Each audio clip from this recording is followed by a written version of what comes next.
Hello friends, welcome to SK to all in one. இன்னைக்கு வெள்ளிக்கிழமை breakfast lunch என்ன பண்ணேன்னு பார்க்கலாம் வாங்க. பிரேக்ஃபாஸ்ட்டுக்கு இட்லி சுட்டு பருப்பு சட்னி செஞ்சுட்டேங்க. இந்த பருப்பு சட்னியோட ரெசிபி ஆல்ரெடி நம்ம சேனல்ல இருக்கு, வேணா செக் பண்ணி பார்த்துக்கோங்க. லஞ்சுக்கு பச்சை பயிர் சாதம் செஞ்சுட்டேங்க. இன்னைக்கு சிம்பிளான பிரேக்ஃபாஸ்ட் லஞ்ச் தாங்க. அடுப்பெல்லாம் க்ளீன் பண்ணிவிட்டு அடுப்பு திட்டையும் க்ளீன் பண்ணி பாத்திரம் எல்லாத்தையும் விளக்கி முடிச்சிட்டேங்க. இன்றைக்கி சடவுன்னு சொன்னனால காலையில் நேரமாக துணியெல்லாம் வாஷிங் மிஷினில் போட்டு எடுத்துட்டேங்க. இன்றைக்கி நிறைய துணி இருந்துச்சு, அதனால் எல்லா துணியும் துவைச்சி காய வச்சாச்சுங்க.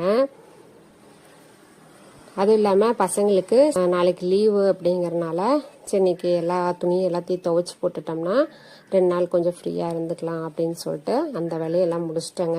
எல்லா பக்கமும் துணியாக காயும், பால்கனிலையும் துணியெல்லாம் காய வச்சுருக்கேன்.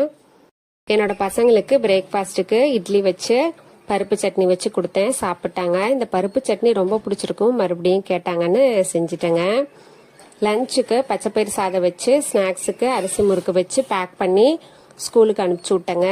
நான் எல்லா வேலையும் முடிச்சிட்டேங்க. நீங்கள் எல்லா வேலையும் முடிச்சிருப்பீங்கன்னு நினைக்கிறேன்.